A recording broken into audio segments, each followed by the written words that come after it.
You're scrolling Zillow at 2 a.m. because apparently that's what we do now instead of sleeping, and you've finally found it.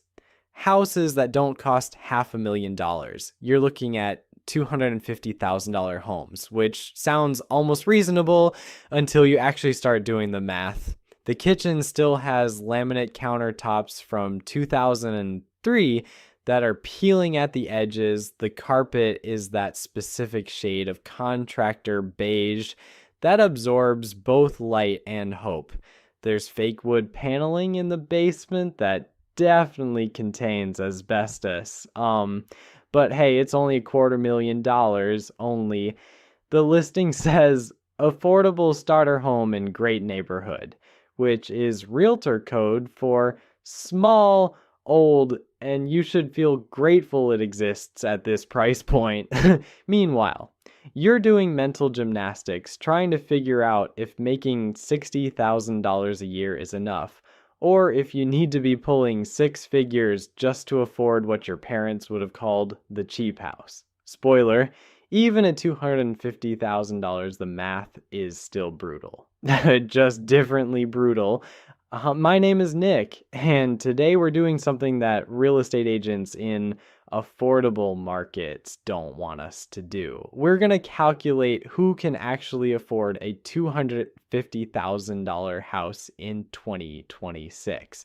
Not who the bank will approve, because banks approved subprime mortgages in 2007, but who can legitimately buy one without turning their life into a financial stress simulator where ramen becomes a food group. Let's start with the reality check that might actually surprise you.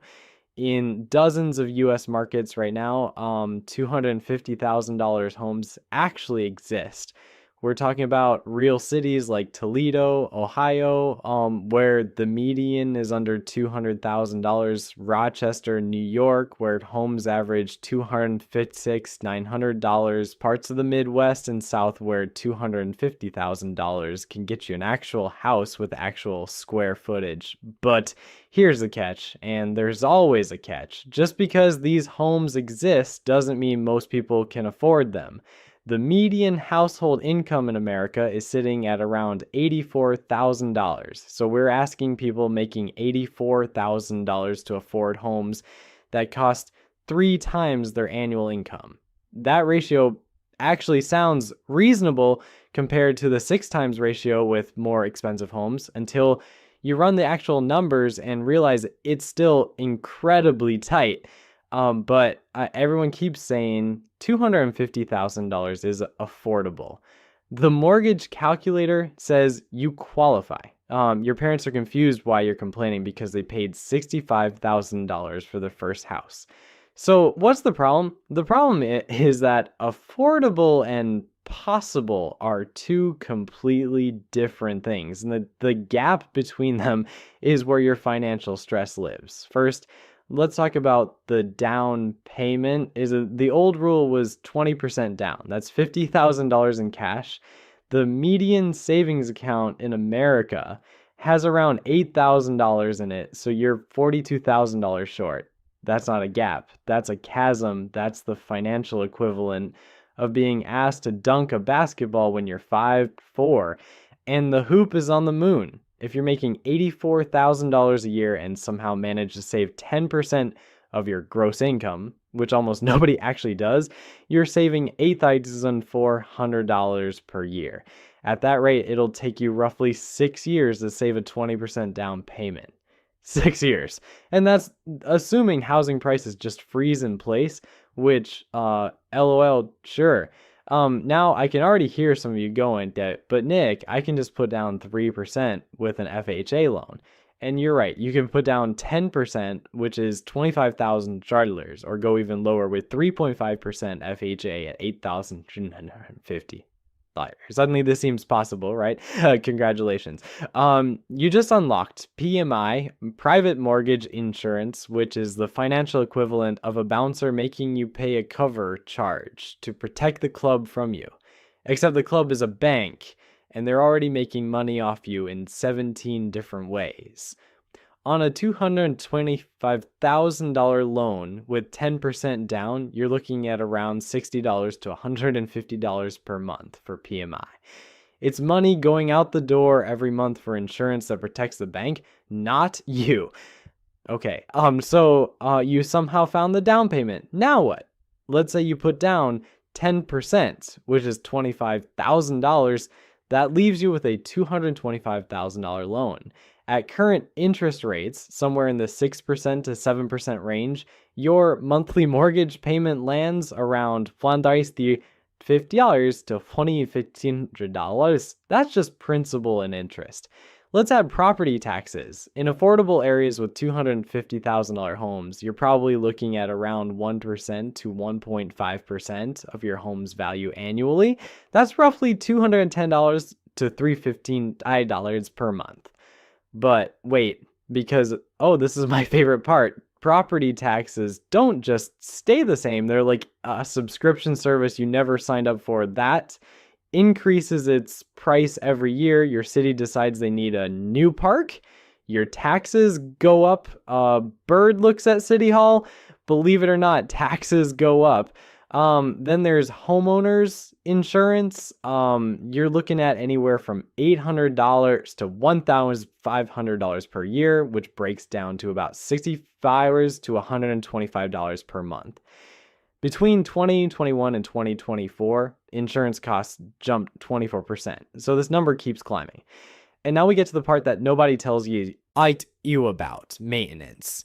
Just because your house costs $250,000 instead of $500,000 doesn't mean things break less often.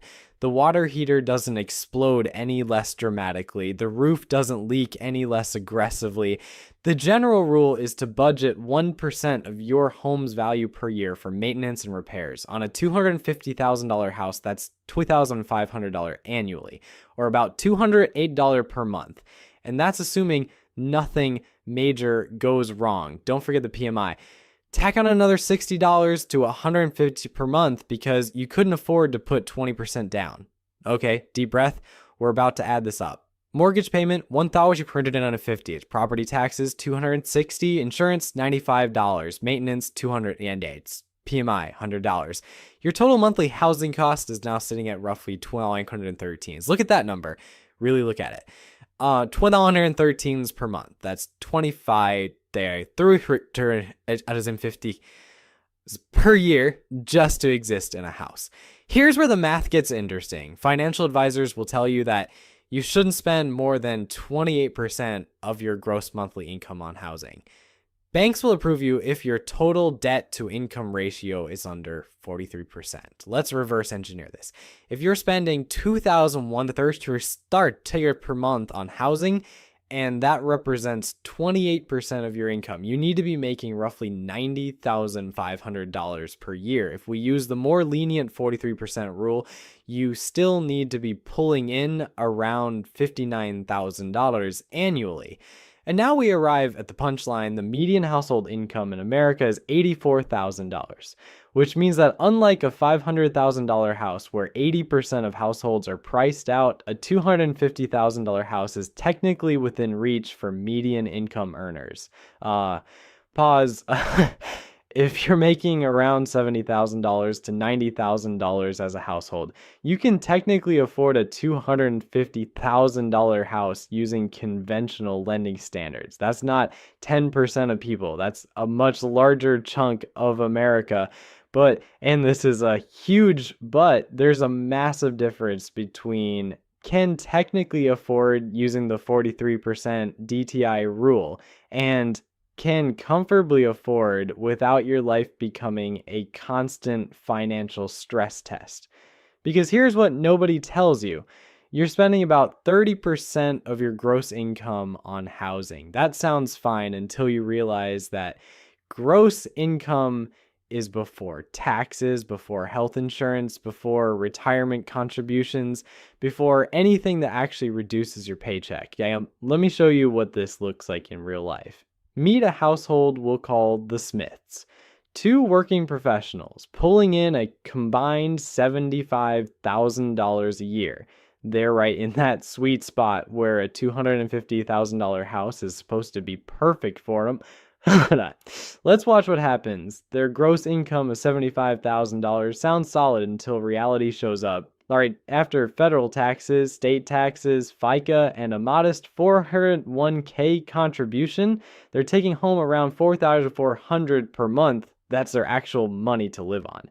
Now, subtract that $2,113 monthly housing cost, they're left with $2,287 for literally everything else in their lives. One car payment because they share a vehicle. There goes $350 car insurance, another $120 gas, $200, student loans, $250, health insurance deductibles and copays, $150, groceries for two people, $500.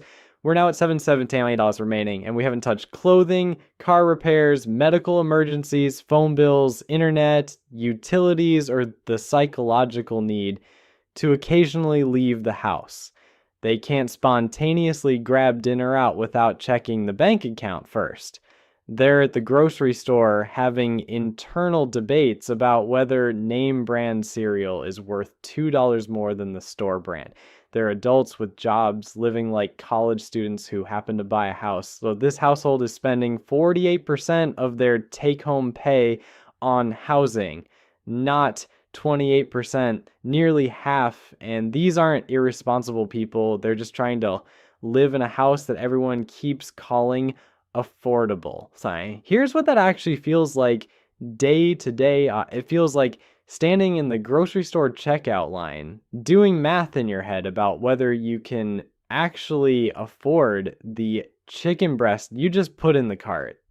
Every unexpected expense becomes a crisis. Your check engine light comes on and your stomach drops, not because you're worried about your car, because you're worried about the $600 you don't have. Your spouse needs new work shoes and you feel anxiety because that's $80 you weren't planning to spend this month.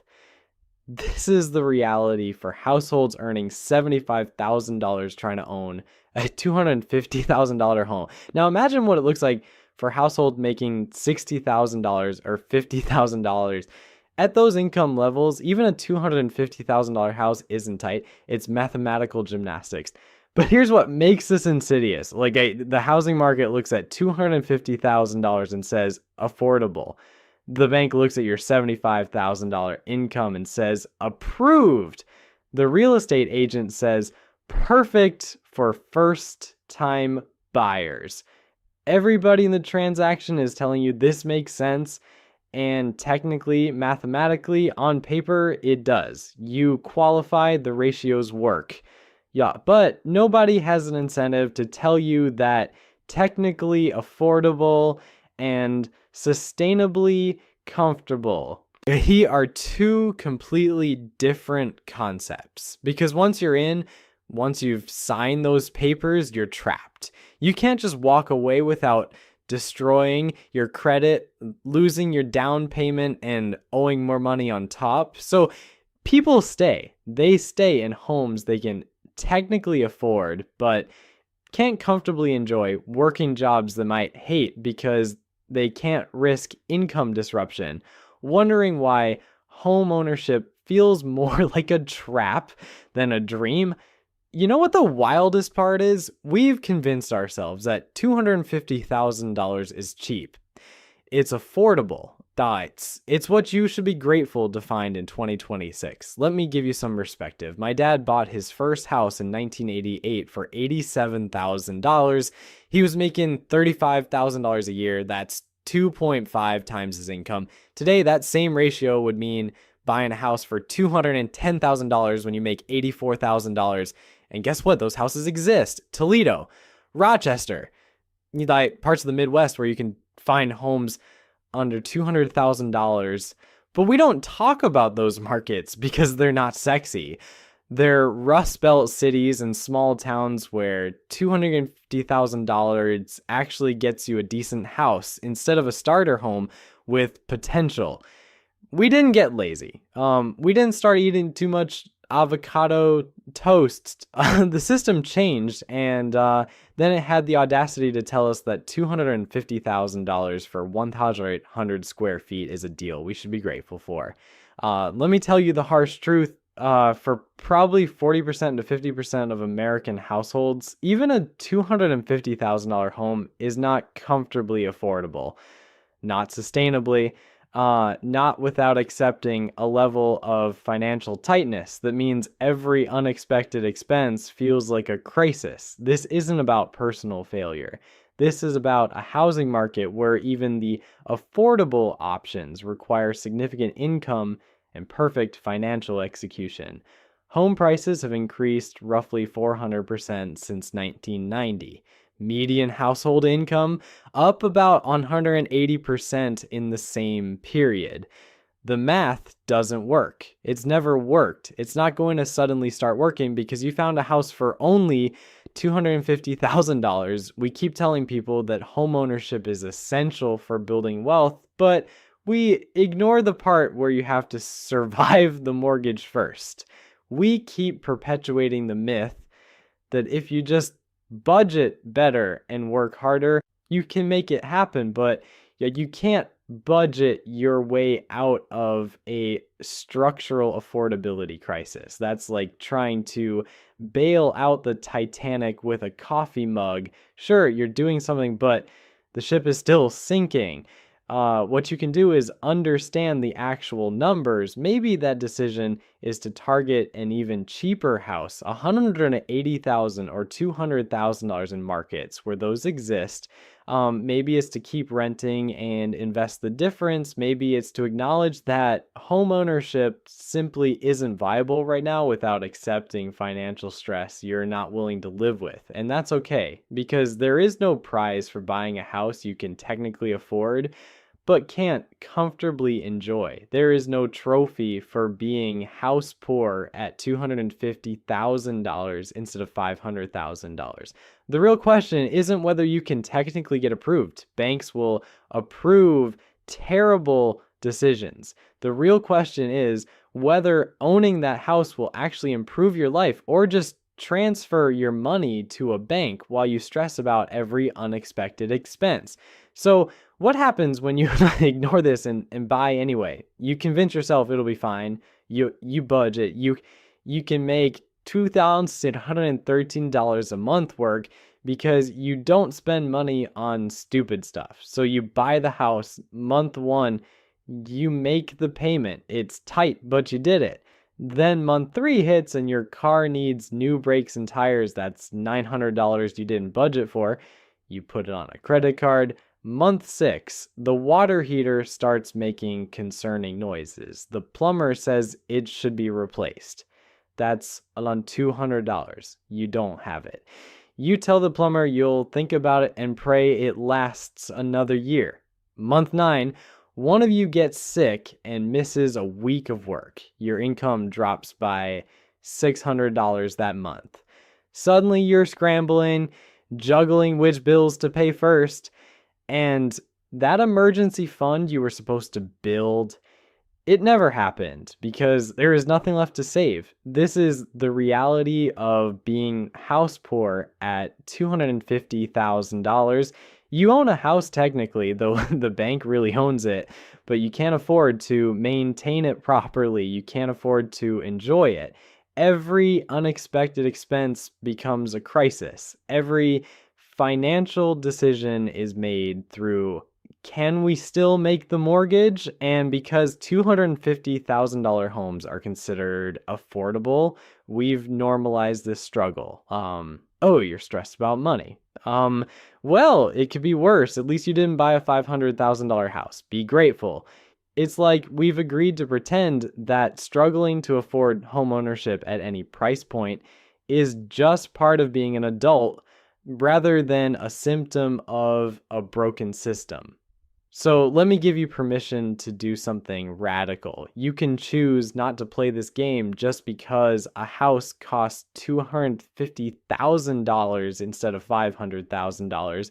You can look at that 2.1 13 monthly payment run the real numbers and decide that having $700 left over each month isn't enough margin for life, you can keep renting.